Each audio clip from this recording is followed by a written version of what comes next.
Hello everyone, it's Wednesday and you're watching Within the Frame. I'm Kim Bo-kyung. The main enemy, after defining the two Koreas as hostile countries in a state of war, other threatening remarks have come from the mouth of North Korean leader Kim Jong-un. This was while he was making a two-day visit to a munitions plant earlier this week.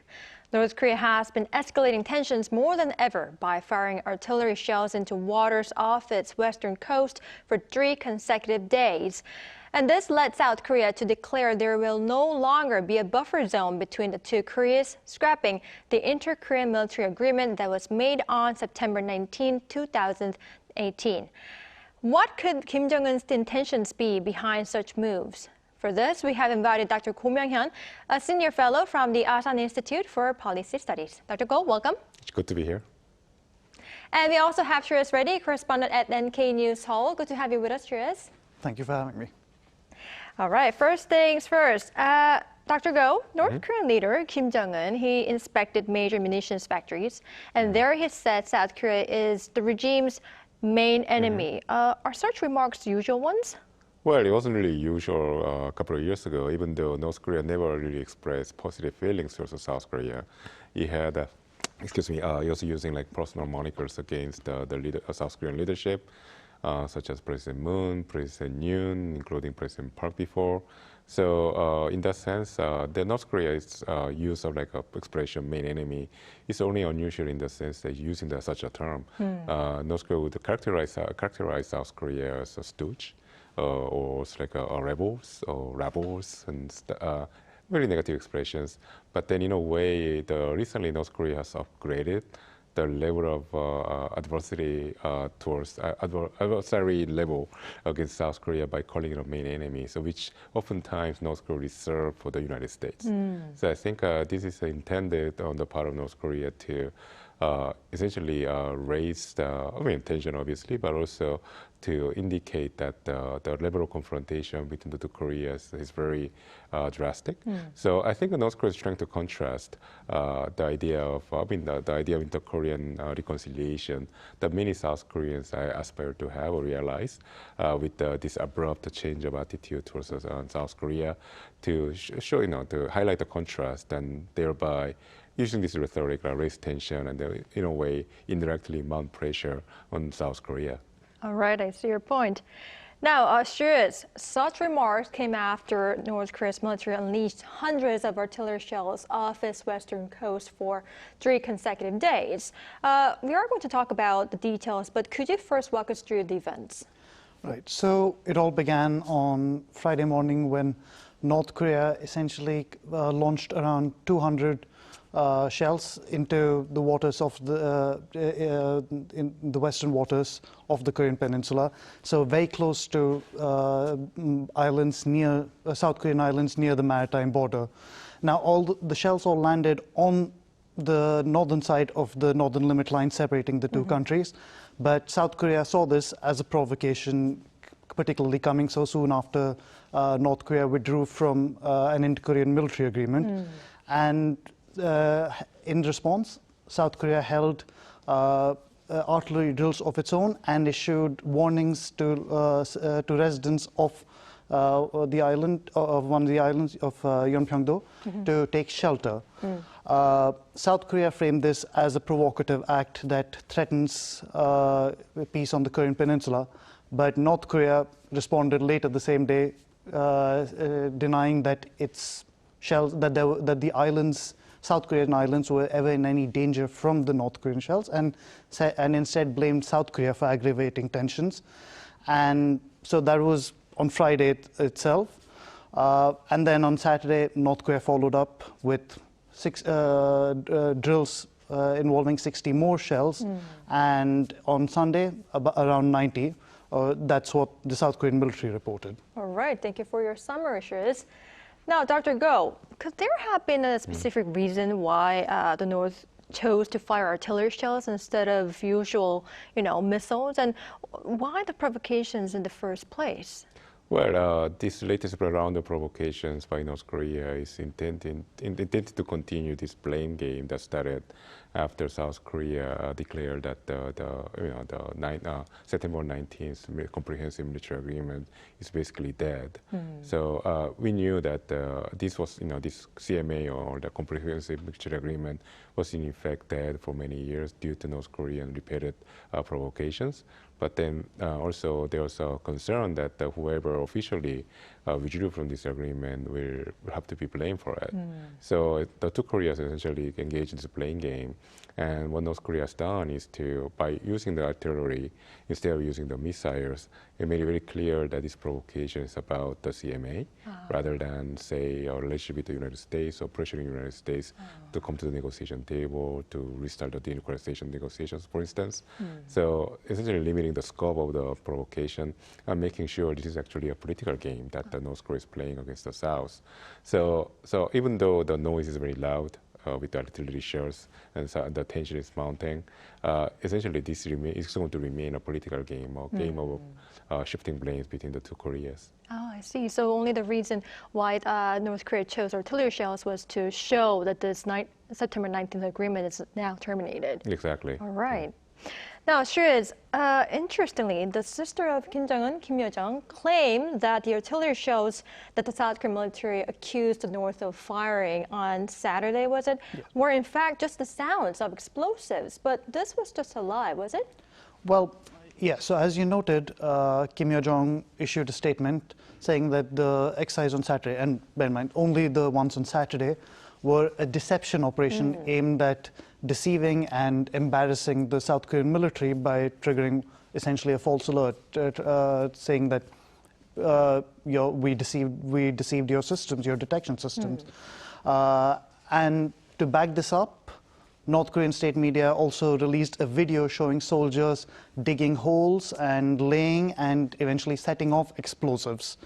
But South Korea's military pretty much, South Korea and the government dismissed this entire operation as, or this message as psychological warfare, and said essentially, no matter what they say, we know that there were artillery shells fired, and certainly that it seems very unlikely that North Korea would be able to deceive all of South Korea's detection mechanisms simply through setting off explosives in a field somewhere, because it's not just the sound of explosives that North Korea detects. It also, that South Korea detects. It's also splashdowns in the sea. It's also the origin and path of the missiles. So no matter what, chances are, if South Korea detected actual artillery shells being fired into the sea, then certainly that seems likely to have happened. Right. Well, as our Shreyas has already pointed out, Dr. Go, the Joint Chiefs of Staff said such remarks are nothing more than a rudimentary form of psychological warfare in order to undermine South Korea's military capabilities. How did you see this view? Yeah, I was laughing at the Kim Yo-jong statement because, as Shreyas indicated, so South Korean military has definite absolute superiority when it comes to the conventional capabilities. So in that part of the Korean Peninsula, what South Korean military has deployed is a very effective anti-artillery radars. So what these radars do is essentially detect the launch of artillery shells. They track the trajectory of the artillery shells, and then, they can even forecast where these artillery shells will land. So so it's not just the sound of the firing of the artillery that the South Korean military has detected. It's also the trajectory of these shells. So there are very clear data indicating that the North Koreans have carried out, indeed, artillery exercises with shells landing in the sea. So what Kim Yo-jong is trying to do here is, as a Joint Chief of Staff have rightly indicated, is engaging in very petty, childish psychological warfare. So what Kim Yo-jong is trying to do is to undermine the credibility of the South Korean military and at the same time boost the morale of the North Korean one. So it's very basic though. So I think it's not going to have a material impact anywhere. It just shows that the North Koreans, again, are using this occasion, as a part of the political game. All right, I see. Now, Shreyas, I'd like to talk more about September 19th agreement. I think you have already mentioned this, but artillery shells landed in the waters north of the northern limit line within the designated buffer zone that was mutually agreed by the two Koreas through the September 19th agreement. And so South Korean military announced that the agreement is now practically terminated. Could you tell us more about this? Well, I think the important thing to note first of all is that it isn't officially terminated yet. But what this does is reinforce the message that effectively the South Korean Defense Ministry gave after North Korea withdrew from the agreement in late November, so North Korea completely backed out after South Korea suspended one provision. And so at the time, the South said, for all practical purposes now, North Korea is already completely out of this agreement, which means a bilateral agreement does not really hold much weight when one side is completely out of it. But South Korea still has to follow processes. It still is in the agreement officially. And as the Defense Ministry stated yesterday, completely withdrawing from the agreement will need consultation between several ministries. Lots of more steps need to be taken, and that will take time. That said, certainly South Korea's initial move of dropping that one provision early on, which is related to a no-fly buffer zone between the two Koreas, that effectively has at least opened the door for these discussions. And certainly with last week's artillery drills, again near the border, and increasing evidence, visual evidence that South Korea might be moving to restore guard posts, it does seem that there is that possibility that in the coming weeks and months, we might see more progress being made towards eventually suspending more provisions, maybe even the entire agreement. All right, I see. Now, Dr. Go, up till now, we have been talking about these artillery shells, but the word is that North Korea will continue with different types of provocations this year, including the 7th nuclear test. What is your forecast, and in what ways should South Korea tackle with this? Well, it is expected North Korea will make a lot of noise this year, mainly because this is a year where important elections are taking place, both in South Korea, in the form of the general elections for the selection of the National Assembly members in April, as well as the presidential elections in November in the United States. So oftentimes this is the occasion where North Korea is trying to flex its muscles so that it's essentially taking advantage of the global attention when it's focused in the Korean Peninsula as well as in Washington. And when it comes to the United States, especially, North Korea wants to complete the weapons development, which oftentimes involves tests that are considered to be provocations by the United States and the international community before there's a new government, new administration takes place in Washington next year. So that's the reason why there's a very high chance that North Korea will mount a series of increasing level of provocation throughout this year. And one of the provocations that many are concerned about is obviously the nuclear test, because this is something that North Korea had hinted at for a very long time, but hasn't carried out. But then the timing is too good for them. So in order to maximize the impact of such a provocation, there's a concern that North Korea might indeed carry out the test this year. So, but then again, this is a part of the North Korea's typical provocation strategy of starting gradually from a small provocation and raising the ante with increasingly higher intensity provocations down the road. So chances that North Korea might carry out the much feared 7th nuclear test sometime between summer and November this year. All right, I see. You will continue with different types of provocations in order to boost its leverage. All right.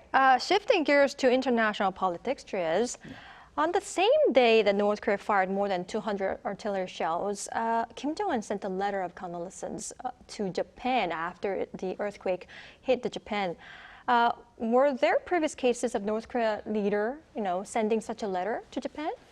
Well, typically, North Korean leaders send such letters of condolence to the leaders of nations with which they are friendly. So, for example, the same day, Kim Jong-un sent a letter to the leader of Iran.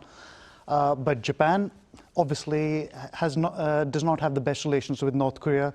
So this is the first time that a North Korean leader has sent such a letter directly to the Japanese Prime Minister. Now, there have been other occasions when North Korea has expressed sympathy in some other way. For example, the closest equivalent we have to something like this was in 1995, when after the Great Hanshin earthquake, North Korea's then premier sent a letter to the Japanese Prime Minister expressing sympathy. But apart from that, there haven't been any letters to Japanese leaders.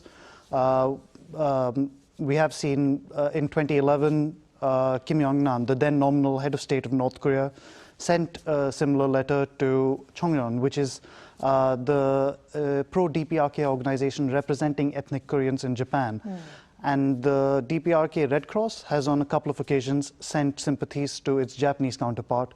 But leader to leader hasn't happened, even during periods of diplomacy. For example, in the early 2000s, when North Korea and Japan held a couple of summits, while the Red Cross sent a letter to its counterpart in 2004, Kim Jong-il sent no such letter to Junichiro Koizumi, who was then leader of Japan. So on the whole, I think it's not something that they would usually do. I see. So based on what Shreyas told us, this letter is indeed a rare one, right? Yes.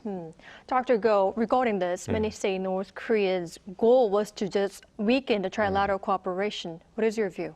So this is I think this episode demonstrates that North Korea has a very sophisticated understanding of this dynamic that's going on between the three allies here, Korea, Japan, and the United States. I think, North Korea understands that if North Korea were to start a negotiation or talk with the United States, we would like to have a close ally of the United States on each side, essentially acting as a spokesman. And that was the function that the previous South Korean President Moon Jae-in had on behalf of Kim Jong-un to continue the dialogue between Trump and Kim Jong-un from 2017 to 2019. And so I think what North Korea is trying to do is finding a potential partner for a potential round of negotiation with possibly a new U.S. administration next year. So, and then Japan thankfully has a need for this, because we know that the LDP, the Liberal Democratic Party of Japan, the ruling party of Japan for many, many years, has had this objective of resolving the long-standing abductee issue. And with abductee issue is about the Japanese citizens that have been abducted during Kim Jong-il years to be trainers for North Korean spies. And only very few have returned to the motherland. So I think what North Korea is trying to do is essentially put out an incentive on the Japanese side to engage North Korea, perhaps to resolve the abducted issue, but as a result, bypass the South Koreans, isolating the South Korean government diplomatically. So I think it's also hinting at that this is some sort of a back-channel dialogue is going on already between Japan and North Korea. And this, in a way, is going to create a little bit of a friction between Seoul and Tokyo. And I think the North Koreans know this exactly, so therefore it's using such expression at this time to create this friction. All right, I see.